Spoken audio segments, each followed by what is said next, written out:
Hello everyone. I hope you all are good, and in this video we will try to understand section 59 of CPC 1908. The title of the section is release on ground of illness कि जब भी judgement debtor जो है वो बीमार पड़ता है तो उसको रिलीज कर दिया जाएगा, उसको जेल में बंद नहीं रखा जाएगा, उसको सिविल प्रिजन में बंद नहीं रखा जाएगा. Now let's read it out what its subsection first says. At any time after a warrant for the arrest of a judgment debtor has been issued, the court may cancel it on the ground of his serious illness.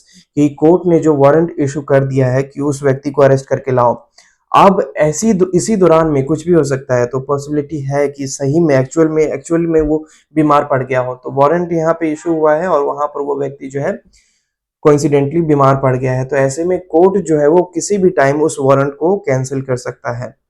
ठीक है, on the ground of serious illness. ठीक है, कि वो उस व्यक्ति जो है उसकी तबीयत एक्चुअल में खराब हो गई है and he is not in that condition कि उसको सिविल प्रिजन में भेजा जाए, तो वो जो वारंट है कोर्ट ने जो इशू किया है वो कैंसिल कर सकता है. This is what subsection 1 is saying. Now what subsection 2 is saying, where a judgment debtor has been arrested. जहां पर जजमेंट डेटर को अरेस्ट कर लिया गया है, पिछले वाले में था वारंट इशू किया है लेकिन अरेस्ट नहीं किया गया है अभी तक, तो वारंट कैंसिल कर सकता है. सेकंड क्लॉज सबसेक्शन 2 ही सेइंग कि उसको अरेस्ट कर लिया गया है. Where a judgment debtor has been arrested, कि जो जजमेंट डेटर है उसको अरेस्ट कर लिया गया है, द कोर्ट में release him if in its opinion he is not in a fit state of health to be detain in the civil prison. तो जब भी व्यक्ति को अरेस्ट कर लिया गया है और कोर्ट को ये लगता है कि वो व्यक्ति जो है इस कंडीशन में नहीं है कि उसको सिविल प्रिजन में रखा जाए क्योंकि उसकी तबीयत ठीक नहीं है, वो सीरियसली बहुत ज्यादा बीमार है, तो कोर्ट क्या कर सकता है, उस व्यक्ति को रिलीज कर सकता है. सेकंड वाले सबसेक्शन में हमने देखा कि उसको अरेस्ट कर लिया गया है लेकिन अभी तक उसे जेल नहीं भेजा गया है. फर्स्ट वाले में क्या था, वारंट इशू किया गया है लेकिन अभी तक नहीं अरेस्ट किया गया है, तो वो वारंट जो है वो कैंसिल हो सकता है. सेकंड वाले में क्या था कि अरेस्ट कर लिया गया है लेकिन अभी तक उसको कोर्ट में डिटेन नहीं किया गया है, तो वो उस अरेस्ट के बाद भी कोर्ट जो है उसको फ्री कर सकता है क्योंकि उसकी तबीयत ठीक नहीं है और उसका जो ट्रीटमेंट है वो अपना हॉस्पिटल में चलेगा. थर्ड वाला कहता है जेल में जाने के बाद. थर्ड वाला saying where a judgment debtor has been committed to the civil prison, जहां पर जजमेंट डेटर को जो है सिविल प्रिजन में भेज दिया गया है, he may be release therefrom, वो व्यक्ति जो है वहां से रिलीज हो सकता है. कौन कौन उसे रिलीज कर सकता है, this is what sub clause A and B saying. कौन कौन उसे रिलीज कर सकता है, बाय द स्टेट गवर्नमेंट उसे रिलीज कर देगा. किस ग्राउंड पे, on the ground of existence of any infectious और contagious disease, that's it. State government इसी दोनों ग्राउंड पे उस व्यक्ति को रिलीज कर सकता है, इसके अलावा किसी पे नहीं. वो भी किस लिए कर सकता है, ये पावर क्यों दी गई है, क्योंकि स्टेट गवर्नमेंट को बाकी लोगों को हित में भी देखना है, सोचना है, क्योंकि उस जेल में जो है मात्र वही व्यक्ति नहीं है, उसके अलावा भी और अन्य व्यक्ति भी हैं. तो अगर कोई व्यक्ति है जो इन्फेक्शियस हो गया, जिसको किसी जो स्प्रेडेबल इन्फेक्शन हो गया उस व्यक्ति को, और वो बाकी प्रिजनर्स को भी हो सकता है, या फिर कंटेजियस डिजीज हो गया, कोई सीरियस डिजीज हो गया जैसे ट्यूबरक्लोसिस हो गया है, तो वैसे सिचुएशन में क्या कर सकते हैं, बाकी लोगों के हित में या फिर उसी के खुद के व्यक्ति के हित में कि उसकी भी ट्रीटमेंट जो है करवाई जाए, स्टेट गवर्नमेंट उस व्यक्ति को उस सिविल प्रिजन से निकाल सकती है. Second is saying by the committing court. Committing court कौन सा कोर्ट होता है, जिसने ऑर्डर दिया, जिसने ऑर्डर इशू किया, जिसने उस व्यक्ति को जेल में भेजा, वो कोर्ट चाहे तो उस व्यक्ति को रिलीज कर सकता है, या फिर उस कमिटिंग कोर्ट से सुपीरियर कोर्ट जो है वो भी उस व्यक्ति को रिलीज कर सकता है. किस ग्राउंड पे, on the ground of his, यहाँ पे मेंशन है on the ground of his suffering from any serious illness, कि वो व्यक्ति जो है किसी सीरियस बीमारी से जूझ रहा है, तो ऐसे में जो कमिटिंग कोर्ट है, जिस कोर्ट ने ऑर्डर इशू किया है, या फिर उससे सुपीरियर कोर्ट जो है, वो दोनों ही उस व्यक्ति को रिलीज कर सकते हैं इलनेस वाले ग्राउंड पे.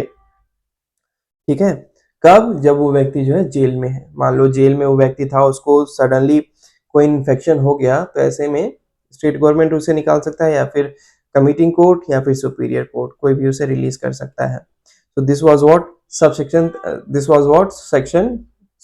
3 was saying. फर्स्ट में हमने देखा वारंट इशू हुआ, वो वारंट कैंसिल हो गया क्योंकि उसकी तबीयत खराब नहीं थी, ये ग्राउंड था. सेकंड वाले में उसको अरेस्ट कर लिया गया लेकिन उसकी तबीयत ठीक नहीं थी, तो उसको रिलीज कर दिया गया. थर्ड में वो जेल में जाने के बाद उसको इन्फेक्शन हो गया या कंटेजियस डिजीज हो गया, कोई very dangerous kind of disease हो गया, तो ऐसे में स्टेट गवर्नमेंट भी उसे रिलीज कर सकती है, committing court भी और superior court भी. Now what subsection 4 is saying, a judgment debtor released under this section may be rearrested. अभी तक हमने ऊपर पढ़ा कि एक व्यक्ति अगर जेल में गया है तो उसको फिर से रीअरेस्ट नहीं कर सकते सेम चार्जेस के लिए, सेम अमाउंट, डिस्प्यूटेड अमाउंट के लिए. लेकिन ये कह रहा है सबसेक्शन 4 ऑफ 59 इज सेइंग कि उसको रीअरेस्ट किया जाएगा. क्योंकि जो मोटिव था उसको अरेस्ट करने का वो तो फुलफिल हुआ ही नहीं, वो बीच में बीमार पड़ गया.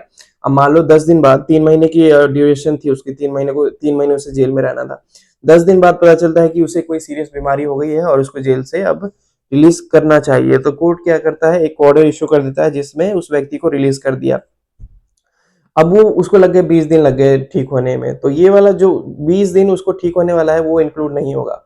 वो फिर आएगा जेल में, उसको फिर रीअरेस्ट किया जा सकता है. और 3 महीने का था तो 10 दिन उसने पहले ही ऑलरेडी जेल में था, तो बचे कितने, 50 दिन और बचे. तो वो 50 दिन जो है वो जेल में रह सकता है. मान लो 20 दिन रहने के बाद वो बीमार पड़ा, तो ठीक होने के बाद जब भी रिकवरी हुई उसकी, तो अब 20 दिन के बाद कितने दिन उसके बच गए, 40 दिन बच गए, तो 40 दिन वो रह सकता है. तो ऐसे कैलकुलेट करके जो है वो ड्यूरेशन फुलफिल किया जा सकता है. So this is what subsection 4 is saying कि अगर वो बीमार पड़ गया इसका मतलब नहीं कि उसको इम्प्रिजन हुआ था, लेकिन उस ड्यूरेशन में जो है वो बीमार पड़ा तो अब उसको अरेस्ट नहीं किया जा सकता. तो वो चीज नहीं, उसके लिए यहाँ पे क्लियरली एक्सप्लेन किया गया है, judgment debtor released under this section may be rearrested, कि अगर इस सीरियस इलनेस के ग्राउंड पे वो रिलीज हुआ है तो उसको फिर से रीअरेस्ट कर सकते हैं. But the period of his detention in civil prison shall not in the aggregate exceed that prescribe by section 58. But ये ध्यान रहे कि सेक्शन 58 में जो ड्यूरेशन मेंशन है that is which is 3 months and 6 months, तो उन सब को ध्यान में रख के ही, मतलब इससे ज्यादा पनिशमेंट जो है सिविल प्रिजन में नहीं रख सकते. उन सब चीजों को ध्यान में रखते ही जो है उसको रिलीज व्यक्ति को रिअरेस्ट करके उतना ही रखा जाएगा, उससे ज्यादा नहीं. ऐसा नहीं कि मान लो 10 दिन वो बीमार, 10 दिन वो कोर्ट में, 10 दिन वो जेल में था, उसके बाद उसको रिलीज कर दिया गया, और फिर वो जब फिर जेल में आता है तो उसको कहा जाता है कि नहीं, तुम वो 10 दिन भूल जाओ, तुम्हें 3 महीने रहने हैं तो तुम फिर से 3 महीने रहो. तो ऐसा नहीं, वो 10 दिन क्योंकि उसने वो जेल में स्पेंड कर चुका है तो अब उसके बच्चे 50 दिन. तो ऐसे कैलकुलेट करके जो है फुलफिल किया जा सकता है.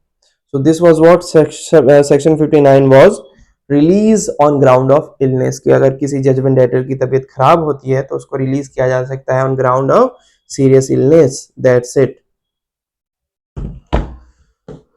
Okay, this is what it was in section 59. I hope you also revised with me, and we will discuss next section in our next video. Till then, have a good time. Bye bye, see you.